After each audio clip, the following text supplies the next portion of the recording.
In a bid to identify and nurture budding sports talents across 12 districts of the state, the Meghalaya government has introduced a talent identification program called Elite Pathway Training Second Camp with technical support by an Australian firm called Edge 10 Group, headed by former Australian Olympian Ian Campbell. The program will aim to identify raw talent from the grassroots level and will see approximately 7,000 young athletes from 12 districts of Meghalaya undergoing trials before another 500 are selected for comprehensive training. These advanced tests are conducted using laser technology, cloud-based technology, and digital equipment for accuracy.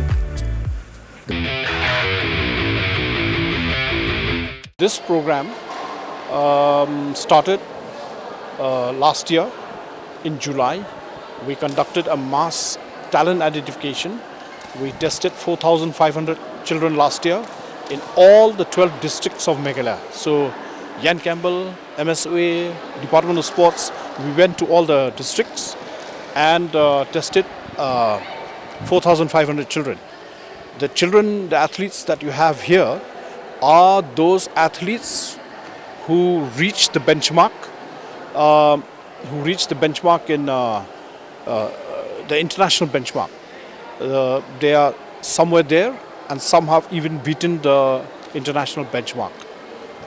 We have a number of children from Garo Hills, another children from Khasi Hills, number of children from Riboi district. They have met the international benchmark, and so this camp of 200 children, 100 female, 100 male, are undergoing, after being selected, out of the 4,500, 200 have been selected. Out of 200, around 176 agreed to participate in the program because some had academic, some had other priorities. So these children were committed to come to the program. And since second week of February, these 176 children, they are right now undergoing training.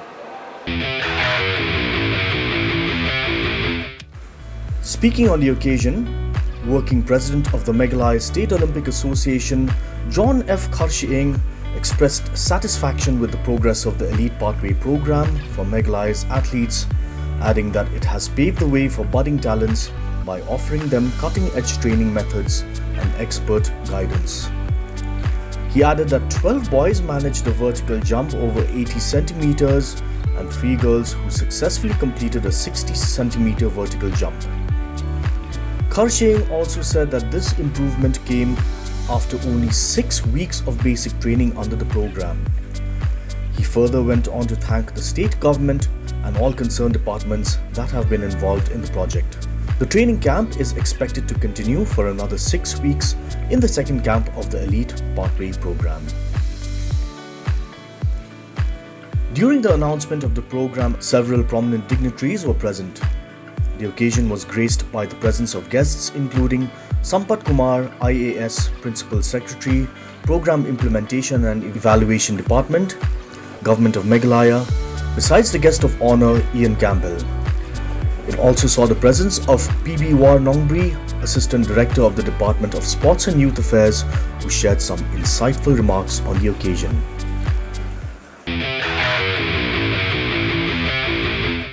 Let's all give a clap to our chief guest here, Shri Sampat Kumar, and his better half, Mrs. is also here.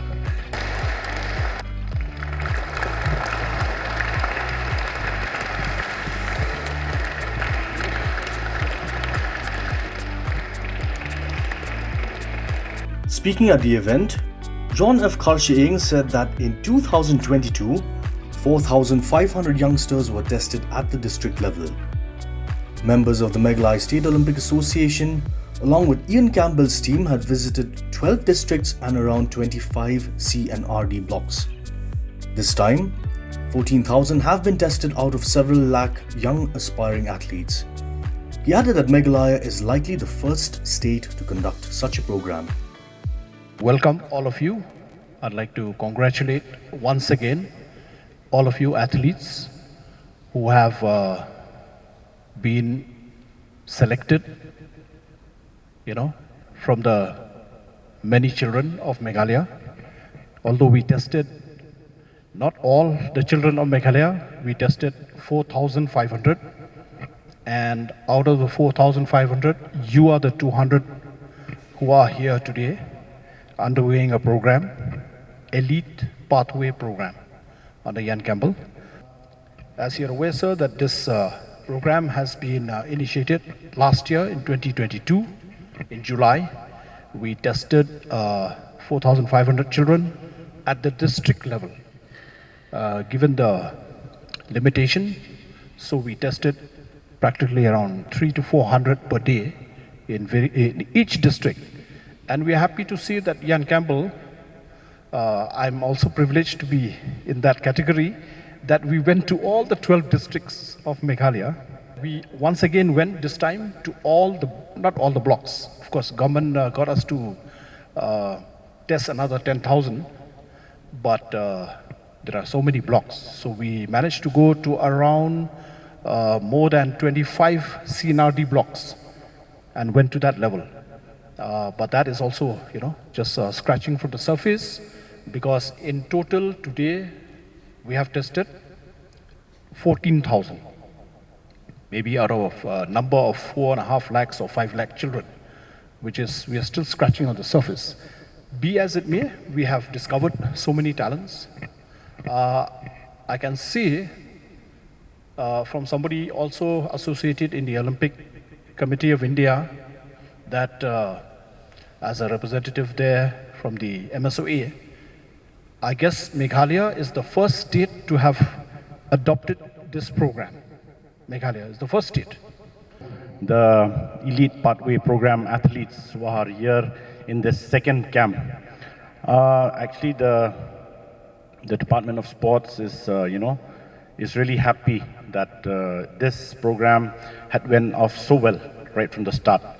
And, with thousands of athletes being tested, and you are, one of the best are being brought here for the Elite Pathway Program.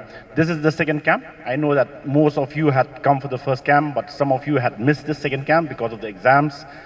But I'm very positive, and I hope that all the athletes who are in the EPP program will be able to come for the third camp.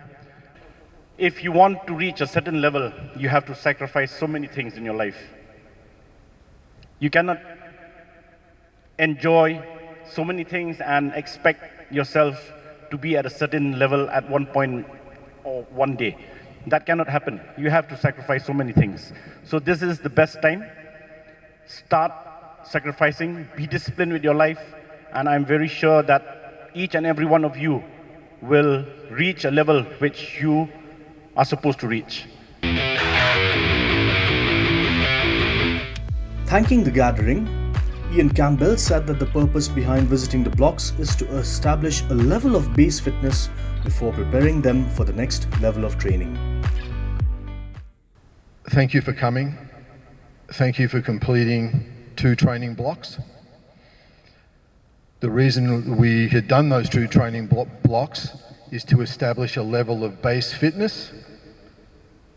And I want to emphasize base fitness. So we can then prepare you to go up to another level of training. So you'll be very happy to know that the training block 3 is about twice as much work as the previous 2. So you've got that to look forward to. Some great performances today. Unfortunately for the weather, as you all know, we had to come inside, and that definitely affected everything to do with the sprints. But some great performances in that. So thank you very much.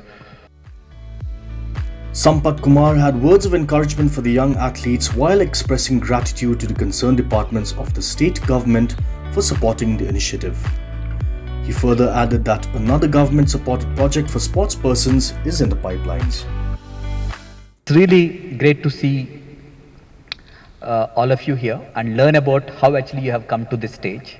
So out of 4,500, you have been chosen not by anybody, by your own latent potential. So you have that ability. In fact, I would just like, we congratulated two of them, and all of you deserve that congratulations. You have that latent talent, and that has been identified with a beautiful method. That's why I'm really surprised to see the way this is being done. And I must thank our Honorable Chief Minister, Mr. Conrad Sangma, for having this vision of coming up with this kind of an idea of identifying the entire latent talent within the state, going block to block, remote places, identifying people, the talented young people from the remote areas. This is using technology, because with technology there is no bias. It's only it's your own merit which would come forward. So that's a beautiful the work that has happened here. I just wanted to share one small thing, I think, which you might. So there is one very famous writer who writes to New York Times. He's Malcolm Gladwell. Malcolm Gladwell he wrote a book on outliers. Outliers means why Bill Gates is Bill Gates. You understand? Why Ian Campbell is Ian Campbell. So he tries to do a lot of case, and one of the important things what he says is that if you start early, you can actually achieve your goal. So I really like this approach of identifying the talent at the earliest stage and nurturing the talent. That's the motto of Meghalaya government. So I wanted to tell you, we are really working on that spirit. The Meghalaya government also started one early childhood development mission, even to identify the talent when they were very, very young, and nurturing their talent. So this is a very, very good program. I think this program is going to guide a lot of work. There is another program, which is going to be initiated by our Chief Minister.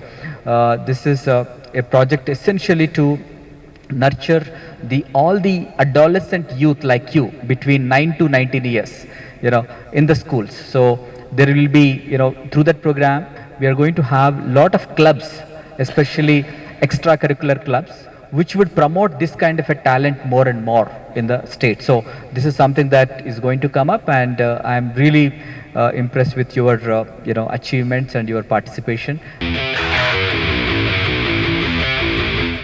Between from 11 to 15, I'll get to 15 in a second, I played two sports competitively.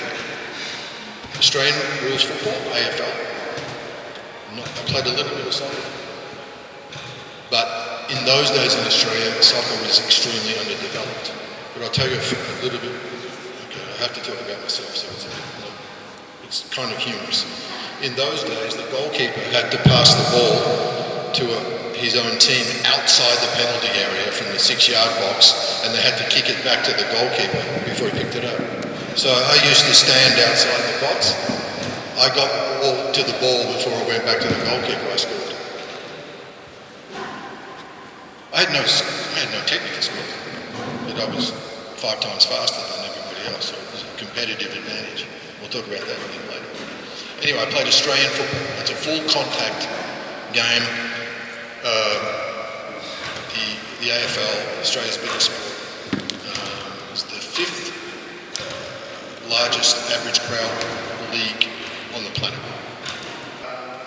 I was then, and I trained with my brother, my older brother, who also played football. He was good at athletics.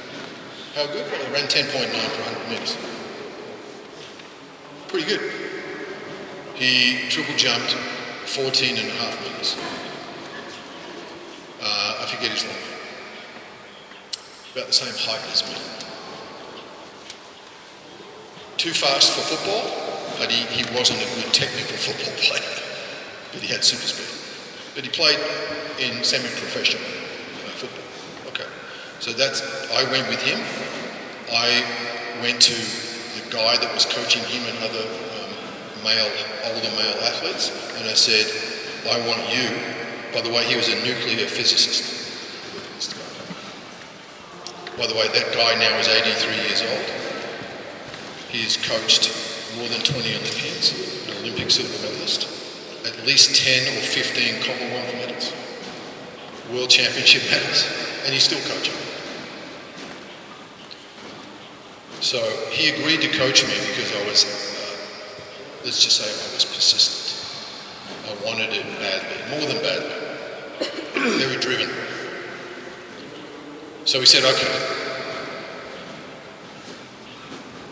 So we started training. And he said, what do you want to do? I want to go to the Olympics. Okay.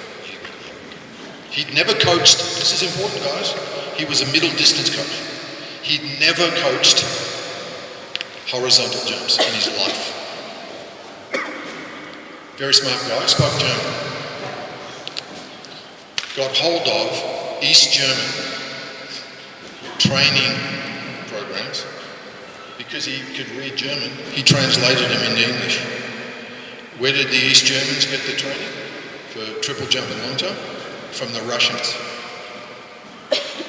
who dominated those events for decades. And possibly a couple of steroids, just possible. Okay. So he said, guess what?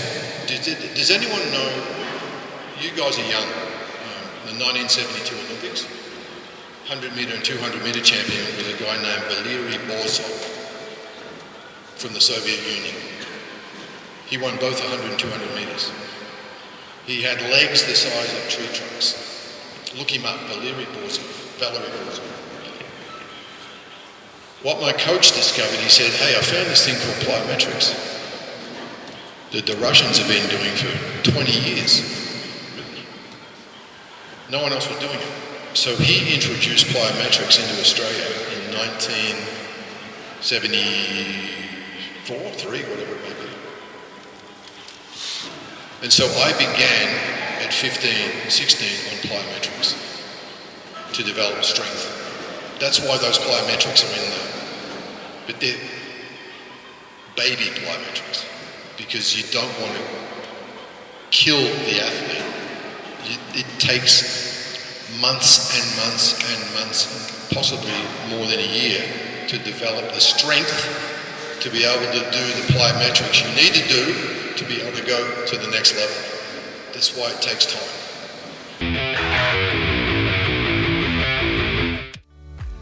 The Elite Pathway program aims to transform the sporting landscape in the region by nurturing young talent and fostering their development. It is an integral part of the STAR program, notified by the Government of Meghalaya and implemented by the Edge 10 Group and the Meghalaya State Olympic Association. The program aims to identify and develop talented athletes in Meghalaya through a data-driven and analysis-based approach. Former renowned triple jumper Ian Campbell represented Australia in the triple jump at the 1980 Summer Olympics in Moscow, USSR. There, he finished in 5th place with a leap of 16.72 meters or 54 feet 10 inches. He also won the silver medal at the 1978 Commonwealth Games with 16.93 and was third in 1979 IAAF. He also won the silver medal at the 1978 Commonwealth Games with 16.3 meters and was third in the 1979 IAAF World Cup with 16.76. During his heydays, Campbell was considered among the best jumpers in the world. He began his career at the age of 15 when he still played football before attracting the attention of some recruiters in Collingwood, Melbourne. He trained under track coach John Bowles before going on to win consecutive NCAA indoor triple jump titles in 1977 and 1978. Later, the Australian Olympic Committee handled Campbell's training grants, eventually allowing him to commit full-time to his preparations for the Summer Olympics in Moscow.